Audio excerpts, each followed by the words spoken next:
Je conduisais ma Porsche à travers la campagne quand elle est tombée en panne dans le dernier endroit que j'aurais voulu revoir, Belle-Rivière, la petite ville que j'ai abandonnée il y a 11 ans quand ma famille est devenue riche. Le seul garage ouvert était le garage Bernard. Quand Théo Bernard est sorti, mon meilleur ami d'enfance, le garçon à qui j'avais promis qu'il compterait toujours avant de bloquer son numéro et de disparaître, mon cœur s'est arrêté. Ses premiers mots furent glaciaux. Élodie Dubois. Ça fait un bail. J'avais passé 11 ans à fuir la culpabilité de ce que je lui avais fait. Maintenant, debout dans son garage, je n'avais plus nulle part où fuir. Avant de commencer, je suis curieuse, quel est le nom de votre plus vieil ami? Laissez votre réponse dans les commentaires ci-dessous.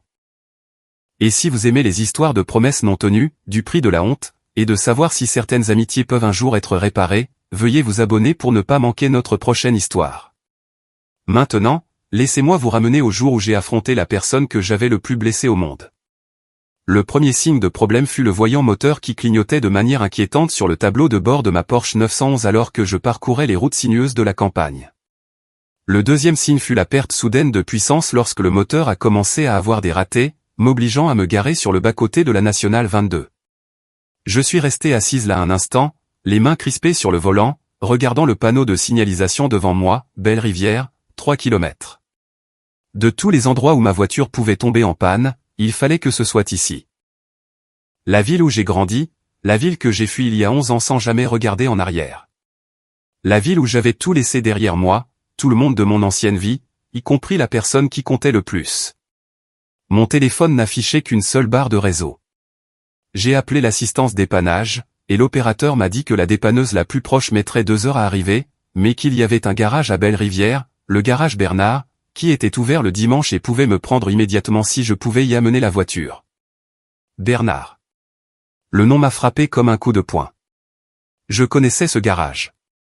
J'y avais passé la moitié de mon enfance, assise dans le bureau à faire mes devoirs pendant que le père de Théo travaillait sur les voitures, pendant que Théo et moi planifions notre avenir et nous promettions que nous serions toujours les meilleurs amis du monde. Mais c'était avant. Avant que le petit motel de bord de route de mon père ne devienne une chaîne. Avant qu'un partenaire commercial ne l'aide à étendre son empire hôtelier. Avant que nous ne déménagions à Lyon et que je devienne Élodie Dubois, l'héritière hôtelière, au lieu d'Élo, la fille dont la famille tenait la modeste auberge de Belle-Rivière. J'ai réussi à pousser la Porsche sur les 3 km jusqu'en ville, le moteur tout sautant et protestant. Belle-Rivière était exactement comme dans mes souvenirs, une rue principale avec un bistrot, un bureau de poste, une épicerie générale, et pas grand-chose d'autre. Population 3200. Le panneau indiquait 3100 quand j'étais parti. Le garage Bernard se trouvait au bout de la rue principale, un modeste garage avec 2 bails et un petit bureau. Le bâtiment semblait le même, bien qu'il ait été repeint d'un bleu joyeux au lieu du blanc délavé dont je me souvenais. Je me suis garé sur le parking, ma Porsche à 190 000 € semblant obscènement déplacée, et je suis resté assise un moment, essayant de calmer mon cœur qui battait la chamade. Il y avait une chance que Théo ne travaille même plus ici. Peut-être qu'il avait déménagé, était allé à l'université, avait construit sa vie ailleurs. Peut-être que j'aurais de la chance et qu'un inconnu réparerait ma voiture, et que je pourrais partir sans affronter le passé que je fuyais depuis plus d'une décennie. Mais je n'avais jamais eu autant de chance. La porte du bureau s'est ouverte et un homme est sorti en s'essuyant les mains sur un chiffon. Il était grand, probablement plus des 1m80, avec de larges épaules et le genre de carrure mince et musclée qui vient du travail physique. Il portait un jean et un t-shirt gris avec « Garage Bernard » imprimé dessus. Et ses cheveux noirs étaient légèrement trop longs, tombant sur des yeux que j'aurais reconnus n'importe où. Théo Bernard, 27 ans maintenant, pas le garçon de 16 ans que j'avais abandonné, mais indubitablement la même personne. Il s'est arrêté quand il m'a vu, son expression passant d'une amabilité professionnelle à quelque chose de froid et d'illisible. « Élodie Dubois », dit-il d'une voix neutre. « Ça fait un bail. » Je suis sorti de la voiture, les jambes chancelantes. « Salut, Théo. » Problème de voiture? Il ne s'est pas approché, n'a pas offert de poignée de main ni aucune reconnaissance au-delà du strict minimum de courtoisie. Le moteur a commencé à avoir des ratés. Le voyant moteur s'est allumé. J'ai à peine réussi à arriver jusqu'ici. Ouvrez le capot. Il s'est dirigé vers la Porsche sans me regarder, s'est penché sous le capot et a passé plusieurs minutes à examiner le moteur avec le professionnalisme concentré de quelqu'un qui faisait cela depuis des années. Je suis resté là, maladroitement, ne sachant que faire de mes mains, douloureusement consciente de mon apparence déplacée. Gens de marque, pull en cachemire, bijoux coûteux. Tout en moi criait l'argent. Criait la vie que j'avais choisie au détriment de celle que j'avais eue ici. Théo s'est redressé en fermant le capot. Vous avez une bobine d'allumage défectueuse. Probablement de mauvaises bougies aussi. Je peux le réparer, mais ça prendra quelques heures. Je dois commander la pièce, et comme on est dimanche, je ne peux l'avoir au plus tôt que demain matin. Vous devrez passer la nuit ici. Oh, d'accord. Y a-t-il un hôtel? Je me suis interrompu. L'absurdité de la question me frappant. Ma famille possédait l'hôtel. L'auberge de Belle-Rivière, qui faisait maintenant partie de la collection patrimoine du groupe hôtelier Dubois, rebaptisé, rénové et à peine reconnaissable du modeste motel que mon père avait construit à partir de rien. L'auberge est toujours là, dit Théo, son ton indiquant clairement qu'il savait exactement ce que j'allais demander. Bien que je sois sûr qu'elle a beaucoup changé depuis que vous viviez au-dessus. La pique a touché sa cible. Nous avions vécu au-dessus. Le petit appartement de ma famille au-dessus du bureau du motel, exigu, modeste est notre foyer. L'appartement qui n'existait plus, converti ensuite de luxe lors de la rénovation de la propriété. C'est vrai. Merci. Combien coûtera la réparation? 425 € pour la pièce et la main-d'œuvre. Je peux l'avoir fait pour demain après-midi. C'est parfait. Merci. Théo a hoché la tête, sortant un bon de travail et commençant à le remplir. J'aurai besoin de vos coordonnées et d'une carte de crédit en dossier. J'ai fourni les deux, et il a tout traité avec l'efficacité de quelqu'un qui l'avait fait des milliers de fois. Professionnel, distant, me traitant comme n'importe quelle autre cliente. Quand il m'a tendu le reçu, nos doigts se sont effleurés une seconde, et j'ai vu quelque chose passer dans ses yeux. De la douleur, peut-être, ou de la colère rapidement réprimée. Je vous appellerai quand ce sera prêt, dit-il, se tournant déjà vers le garage. Théo, attends. Il s'est arrêté mais ne s'est pas retourné. Comment vas-tu? Ça fait si longtemps, et je ne suis pas ici pour prendre des nouvelles, mademoiselle Dubois. Mademoiselle Dubois. Formel, distant, le nom d'une étrangère. Pas Hello. Pas le surnom qu'il m'avait donné toute notre enfance. Mais il s'est retourné, et ses yeux étaient froids. Je suis ici pour réparer votre voiture afin que vous puissiez retourner d'où vous venez. C'est tout. Je sais que je t'ai blessé. Vous ne m'avez pas blessé. Vous avez fait un choix. Les gens font des choix tout le temps. J'ai juste tourné la page. Votre voiture sera prête demain. L'auberge est à 2 pâtés de maison à l'est. Il est retourné dans le garage, me laissant planter sur le parking, avec l'impression d'avoir reçu une gifle. Je me suis enregistré à l'auberge de Belle-Rivière, qui était en effet à peine reconnaissable de l'endroit où j'avais grandi. La rénovation l'avait transformé d'un modeste motel de bord de route en un hôtel de charme avec des finitions haut de gamme et des prix assortis. L'appartement où ma famille avait vécu était maintenant la suite Dubois, disponible pour 380 € la nuit. Je n'ai pas réservé cette chambre. Je ne pouvais pas le supporter. Au lieu de cela, j'ai pris une chambre standard et je me suis assise sur le lit, fixant mon téléphone, les souvenirs revenant en force. Théo Bernard avait été mon meilleur ami depuis l'âge de 6 ans. Nous nous étions rencontrés le premier jour de la première année. Il était le gamin timide assis seul au déjeuner, et je lui avais demandé si je pouvais m'asseoir avec lui. Ce simple moment avait été le début d'une amitié qui a duré 10 ans. Nous étions inséparables. Nous faisions nos devoirs ensemble, faisions du vélo ensemble, passions les étés à nager dans la rivière et les hivers à construire des forts de neige. Le père de Théo possédait le garage. Mon père tenait le petit motel. Aucune de nos familles n'avait beaucoup d'argent, mais nous avions l'un l'autre. Théo était celui qui connaissait tous mes secrets. Il savait que j'avais peur des orages et m'appelait pendant pour me distraire. Il savait que je voulais être écrivain et lisait chaque histoire que j'écrivais, même les plus mauvaises. Il savait que je m'inquiétais des difficultés financières de mes parents et que je me sentais coupable chaque fois que je demandais quelque chose que nous ne pouvions pas nous permettre. Et je savais tout de lui. Je savais qu'il voulait devenir ingénieur, qu'il était brillant avec tout ce qui était mécanique, qu'il passait des heures à démonter et remonter des moteurs juste pour comprendre comment ils fonctionnaient. Je savais qu'il était complexé par ses vêtements d'occasion et le vieux camion de son père. Je savais qu'il rêvait d'aller à l'université et de construire quelque chose de plus grand que ce que Belle-Rivière pouvait offrir. Nous étions les meilleurs amis du monde. Et plus que ça, nous nous comprenions d'une manière que personne d'autre ne pouvait. Nous venions du même monde, partagions les mêmes luttes, rêvions des mêmes rêves de quelque chose de plus. Et puis tout a changé. J'avais 16 ans lorsque le modeste motel de mon père a attiré l'attention d'un investisseur hôtelier nommé Richard Lambert. Lambert a vu le potentiel des compétences en gestion immobilière et du charme provincial de mon père. Il a proposé un partenariat. Lambert fournirait le capital pour l'expansion, et mon père gérerait les opérations. En 6 mois, l'auberge de Belle-Rivière est devenue 5 propriétés. En 1 an, c'était 15. Au moment où j'avais 17 ans, l'hôtellerie du Bois Lambert possédait 40 hôtels dans tout le sud-est de la France. Et mon père valait plus de 190 millions d'euros. Nous avons déménagé à Lyon dans une maison sur la colline de Fourvière avec vue sur la ville, bien loin de notre appartement au-dessus du motel. J'ai été inscrite au lycée du Parc, une école privée d'élite où mes camarades de classe étaient les enfants de dirigeants de la tech, d'avocats et de vieilles familles fortunées. J'étais terrifié. Ces enfants avaient des résidences d'été à Arcachon et passaient leurs vacances de printemps à Ibiza. Ils portaient des vêtements de marque et conduisaient des voitures de luxe. Ils parlaient un langage de privilège que je ne comprenais pas, faisaient référence à des expériences que je n'avais jamais eues. Et j'avais honte. Honte d'où je venais. Honte de la petite ville, du modeste motel et de l'appartement au-dessus.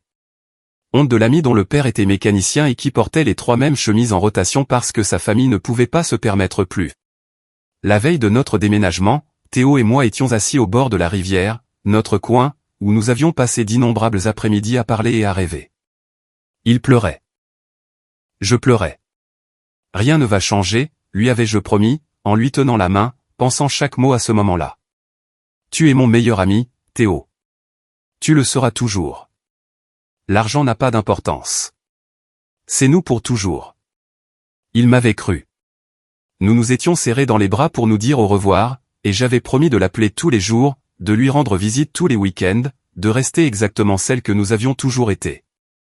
Je le pensais. À ce moment-là, assise au bord de la rivière avec mon meilleur ami, je le pensais sincèrement. Mais le lendemain, je suis arrivé au lycée du Parc. J'ai rencontré mes nouveaux camarades de classe, élégants, sophistiqués, riches de manière décontractée, d'une façon qui rendait la nouvelle fortune de ma famille criarde et évidente. Ils m'ont demandé d'où je venais, où j'étais allé à l'école avant, ce que faisait ma famille, et j'ai menti. J'ai dit que j'étais allé dans une école privée en Suisse. J'ai dit que ma famille avait toujours été dans l'hôtellerie. J'ai soigneusement élaboré une histoire qui effaçait Belle-Rivière, effaçait l'appartement du motel, effaçait la fille qui portait des vêtements de friperie et s'inquiétait des factures d'électricité. Ce soir-là, Théo a appelé 3 fois. Je n'ai pas répondu. Je lui ai envoyé un texto disant que j'étais occupé, que je le rappellerais. Je ne l'ai jamais fait. La semaine suivante, il a appelé et envoyé des textos constamment, d'abord inquiet, puis confus, puis blessé. Ma mère a finalement répondu à notre téléphone fixe quand il a appelé là-bas, et je l'ai entendu lui dire gentiment, mais fermement, que je m'adaptais à ma nouvelle vie et qu'il serait préférable qu'il ne me contacte pas pendant un certain temps. Je l'ai laissé dire. Je me suis caché dans ma chambre et j'ai laissé ma mère dire à mon meilleur ami que je ne voulais pas lui parler. Et puis j'ai bloqué son numéro. J'ai supprimé mes comptes de réseaux sociaux et en ai créé de nouveaux sous un nom légèrement différent avec des paramètres de confidentialité qui me rendaient introuvable. J'ai effacé Élodie de Belle-Rivière et suis devenu Élodie du Bois de Lyon. Fille sans passé. Fille qui avait toujours été riche, fille qui s'intégrait dans ce nouveau monde. Théo a essayé de me joindre pendant des semaines. Il a envoyé des emails. Il a envoyé des messages par l'intermédiaire d'amis communs de Belle-Rivière. Chacun était comme un couteau dans ma poitrine. La confusion, la douleur, le désespoir, ai-je fait quelque chose de mal, et, s'il te plaît, dis-moi juste ce qui s'est passé. Je n'ai jamais répondu. Finalement, il a cessé d'essayer, et j'ai passé les 11 années suivantes à devenir la personne que j'avais prétendu être. Je suis allé à HEC Paris. J'ai obtenu un MBA. J'ai rejoint l'entreprise de mon père et j'ai gravi les échelons. Pas seulement à cause de mon nom, mais parce que j'étais doué. J'ai eu des relations, des amitiés, une vie qui semblait parfaite de l'extérieur. Mais je n'ai jamais oublié ce que j'avais fait. Je n'ai jamais oublié la promesse que j'avais rompue. Et je ne me suis jamais pardonné d'avoir été si faible, si honteuse, si désespérée de m'intégrer que j'avais jeté l'amitié la plus importante de ma vie. Maintenant, assise dans une chambre d'hôtel à Belle-Rivière, je réalisais que je fuyais cette culpabilité depuis plus d'une décennie, et que la fuite m'avait finalement rattrapé. Le lendemain matin, je ne pouvais pas rester loin. J'ai marché jusqu'au garage Bernard, me disant que je voulais juste vérifier l'avancement des travaux sur la voiture, tout en sachant que je me mentais à moi-même. Théo était dans le garage, travaillant sur ma Porsche.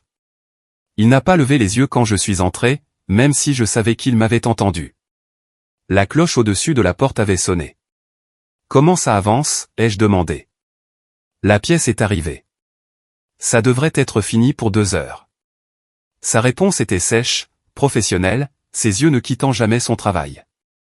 Théo, s'il te plaît, pouvons-nous parler ? Nous parlons. Je vous informe de la réparation de votre voiture.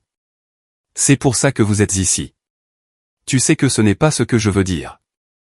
Il a finalement levé les yeux, et la colère froide dans son regard m'a fait reculer d'un pas. Que veux-tu que je dise, Élodie ?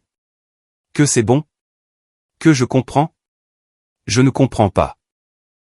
Tu étais ma meilleure amie, ma personne, la seule qui me connaissait vraiment. Et tu as disparu. Tu m'as promis, cette dernière nuit au bord de la rivière, tu m'as regardé dans les yeux et tu m'as promis que l'argent ne changerait rien, que c'était nous pour toujours. Sa voix montait maintenant, des années de douleur refoulées refaisant surface. Tu as bloqué mon numéro. Ta mère m'a dit de ne plus appeler. Tu as effacé toute trace de ton ancienne vie et tu as fait comme si je n'avais jamais existé. Sais-tu ce que ça m'a fait ?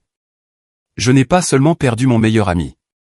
J'ai perdu la personne qui savait tout de moi, en qui j'avais plus confiance qu'en n'importe qui au monde. J'ai passé des mois à essayer de comprendre ce que j'avais fait de mal, à rejouer chaque conversation que nous avions eue, me demandant comment j'avais pu merder à ce point que tu ne pouvais même pas me dire au revoir correctement. Théo, je n'ai pas fini. Ses mains tremblaient. Finalement, j'ai réalisé que je n'avais rien fait de mal. Tu as juste décidé que je n'étais pas assez bien pour ta nouvelle vie. Le gamin du mécanicien de la petite ville ne cadrait pas avec les gosses des écoles privées dans le manoir à Lyon. J'étais une honte, un rappel d'une vie que tu voulais oublier. Des larmes coulaient sur mon visage maintenant. Ce n'est pas, si, c'est ça. C'est exactement ce que c'était. Et tu sais quoi ? Très bien. Les gens changent. Les gens avancent. Je comprends. Mais tu n'étais pas obligé de me mentir. Tu n'étais pas obligé de faire des promesses que tu n'avais aucune intention de tenir. Tu aurais pu être honnête. Tu aurais pu dire, Théo, c'est trop difficile. J'ai besoin de prendre un nouveau départ. J'aurais été blessé, mais au moins j'aurais compris. Au lieu de ça, tu m'as laissé croire que nous étions toujours les meilleurs amis du monde, jusqu'au moment même où tu m'as effacé de ta vie. Je sanglotais maintenant, incapable de parler. Tout ce qu'il disait était vrai. La colère de Théo sembla soudain se dégonfler, remplacée par de l'épuisement. Pourquoi es-tu même ici, Élodie ? Ta voiture sera prête dans quelques heures, et tu pourras alors retourner à Lyon et oublier à nouveau cet endroit. C'est ce que tu sais faire de mieux, oublier. Je n'ai jamais oublié, ai-je réussi à dire à travers mes larmes. Théo, je n'ai jamais oublié. Pas un seul jour. Alors pourquoi ? Sa voix se brisa. Pourquoi l'as-tu fait ? Aide-moi à comprendre, car j'ai passé 11 ans à essayer de le savoir. Je me suis laissé tomber sur le banc de la salle d'attente, mes jambes ne pouvant plus me soutenir. Et pour la première fois en 11 ans, j'ai dit la vérité à quelqu'un. J'étais terrifié. Quand je suis arrivé au lycée du Parc, j'étais entouré d'enfants qui avaient tout eu toute leur vie. Ils sentaient que j'étais différente. Ils pouvaient sentir l'odeur du nouvel argent sur moi. Et ils étaient cruels à ce sujet, se moquant de ma façon de m'habiller, de parler, de tout ce qui me désignait comme n'étant pas l'une des leurs. J'ai essuyé mes yeux, bien que les larmes continuaient de couler. Je me noyais, essayant de m'intégrer, essayant de devenir quelqu'un qu'ils accepteraient. Et chaque fois que tu appelais, chaque fois que je voyais ton nom sur mon téléphone, cela me rappelait qui j'étais vraiment. La fille de la petite ville avec l'appartement du motel. La fille qui n'était ni sophistiquée, ni élégante, ni née dans la richesse. Tu étais la seule personne qui connaissait la vraie moi, et j'avais si honte d'elle. Alors, tu l'as juste effacée, dit Théo doucement.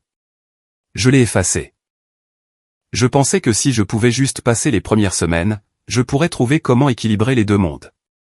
Mais plus j'attendais pour te rappeler, plus cela devenait difficile. Et puis tes appels ont commencé à sonner si blessés, si confus, et je ne pouvais pas affronter la vérité, que je choisissais ma nouvelle vie plutôt que toi. Que j'étais trop faible pour être ami avec quelqu'un qui me rappelait d'où je venais. J'avais 16 ans, j'étais lâche et si désespéré d'être accepté que j'ai jeté l'amitié la plus importante de ma vie. Et je l'ai regretté chaque jour depuis. Toutes les relations que j'ai eues ont échoué parce que personne ne me connaît vraiment. Ils connaissent tous Élodie Dubois, l'héritière hôtelière, Pazello, qui a grandi au-dessus d'un motel. Tu étais la dernière personne qui connaissait la vraie moi, et j'ai jeté ça parce que j'avais honte. Théo resta là un long moment, à digérer.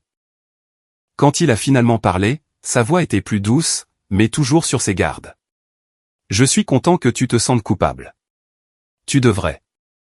Mais la culpabilité n'annule pas ce que tu as fait, Élodie. Elle ne me rend pas ces mois passés à me demander ce que j'avais fait de mal. Elle n'efface pas le fait que la personne en qui j'avais le plus confiance au monde m'a trahi. Je sais. Je sais que je ne peux pas l'annuler, mais j'ai besoin que tu saches que te perdre, c'était la plus grande erreur de ma vie. Non pas à cause de ce que j'ai perdu, mais à cause de ce que je t'ai fait.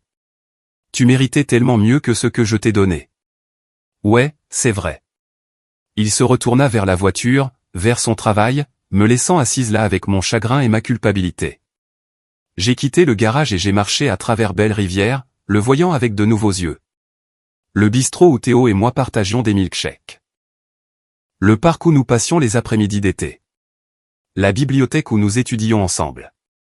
La rivière où nous avions fait des promesses que j'avais rompues. J'ai marché jusqu'à ce qui était autrefois le motel de ma famille et je suis resté dehors, regardant ce qui avait été notre appartement, maintenant des suites de luxe avec un mobilier de charme et aucune trace de la famille qui y avait vécu. J'avais tout gagné, l'argent, le statut, une carrière réussie, une vie de privilège. Mais j'avais perdu les parties de moi qui comptaient. La fille qui savait ce que c'était de lutter. La fille qui valorisait les gens plus que les possessions. La fille qui avait une meilleure amie qu'elle aimait plus que sa réputation. Cet après-midi-là, je suis retourné au garage. Théo avait préparé ma voiture, parfaitement réparée. Il m'a tendu les clés et la facture finale, 425 €, exactement ce qu'il avait annoncé. Je lui ai tendu ma carte de crédit, puis j'ai sorti mon chéquier. Théo, je veux te payer plus. Ne fais pas ça. Sa voix était tranchante. Ne m'insulte pas en essayant de régler ça avec de l'argent. J'ai fait mon travail. Tu paies ce que j'ai annoncé. C'est tout. Je n'essaie pas de, si, c'est ce que tu fais. Tu penses que tu peux améliorer les choses avec de l'argent. Tu ne peux pas. Alors, paie simplement la facture et pars.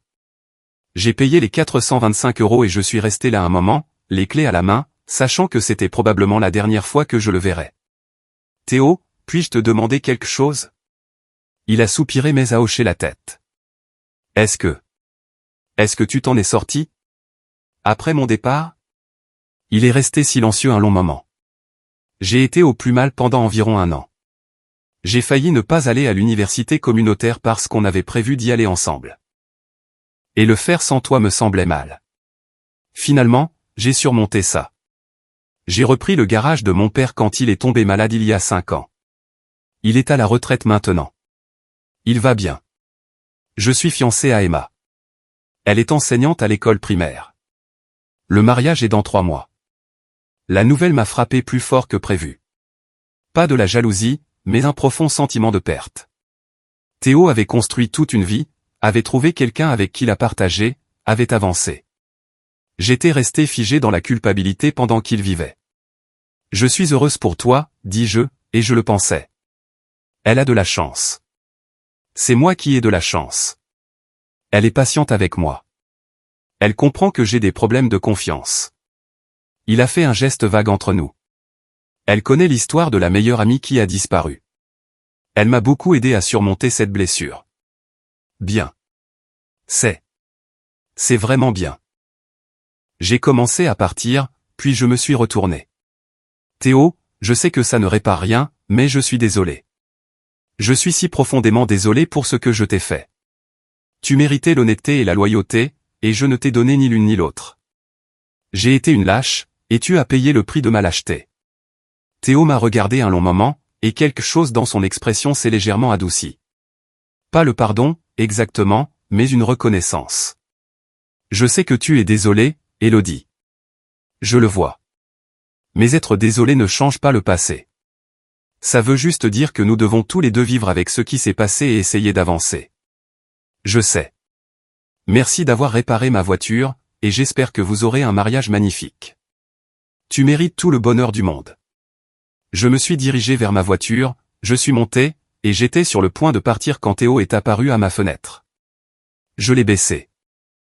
Élodie, pour ce que ça vaut, je te pardonne. J'ai eu le souffle coupé.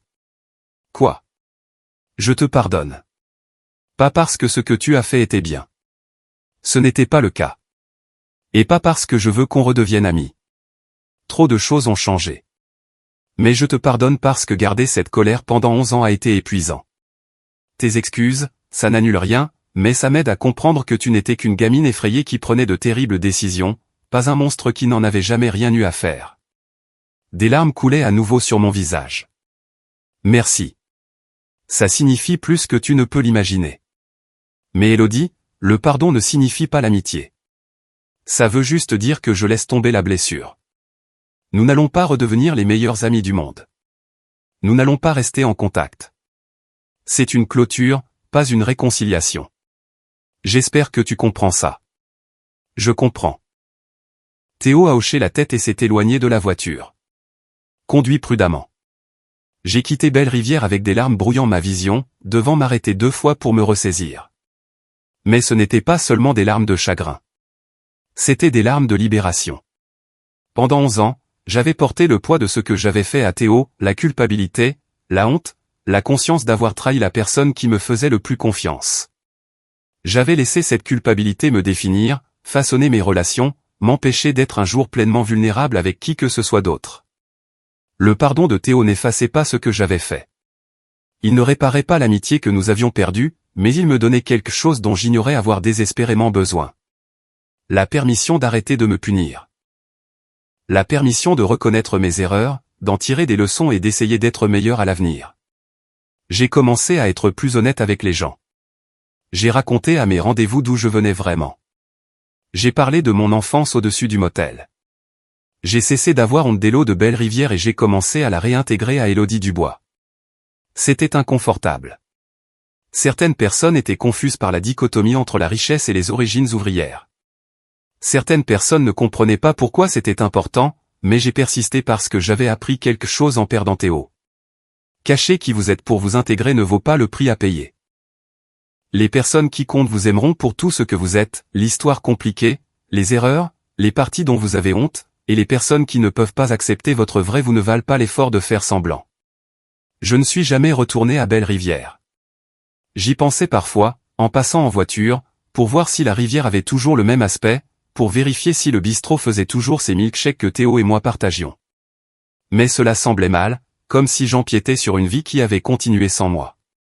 Théo Bernard s'est marié, a construit sa vie, et est devenu quelqu'un que je connaissais autrefois. Et j'ai fait la paix avec ça. Pas facilement, pas rapidement, mais finalement. 3 mois plus tard, j'ai reçu un email de Théo. Il y avait une photo de mariage en pièces jointes. Théo et Emma, vraiment heureux, et une brève note. J'ai trouvé mon ami pour la vie. J'espère que tu trouveras la tienne un jour. J'ai pleuré pendant 1 heure entière, un cri de joie pour lui, de pardon pour moi, et de clôture pour nous deux. J'ai répondu en disant qu'ils avaient l'air heureux et amoureux, que j'étais contente qu'ils l'aient trouvé, et que j'espérais qu'ils auraient une merveilleuse vie de couple. Un message simple, peut-être cliché, mais honnête. Je n'ai plus jamais eu de ces nouvelles. Certains ponts, une fois brûlés, ne peuvent être reconstruits. Certaines amitiés, une fois trahies, ne peuvent être restaurées. Mais ce que nous pouvons faire, ce que j'ai appris à faire, c'est reconnaître les dégâts, nous excuser pour notre part, et essayer d'être de meilleures personnes à l'avenir. J'ai rompu une promesse à mon meilleur ami. Je ne peux pas annuler cela. Mais je peux m'assurer de ne plus jamais rompre une autre promesse comme celle-là. Je peux être honnête même quand c'est difficile. Je peux choisir l'intégrité plutôt que l'intégration. Je peux être la personne que Lélo de 16 ans aurait dû être. Je pense à Théo parfois. Je me demande s'il est heureux, si son mariage est tout ce qu'il espérait, s'il pense parfois à la fille qui était sa meilleure amie. Mais je ne le contacte pas. Ce n'est plus ma place.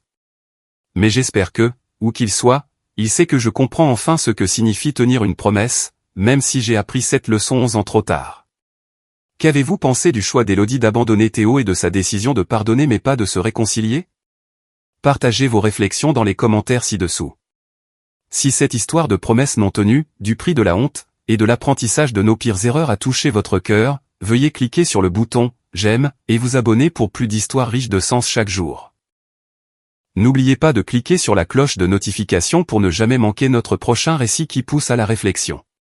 Merci d'avoir regardé et à la prochaine.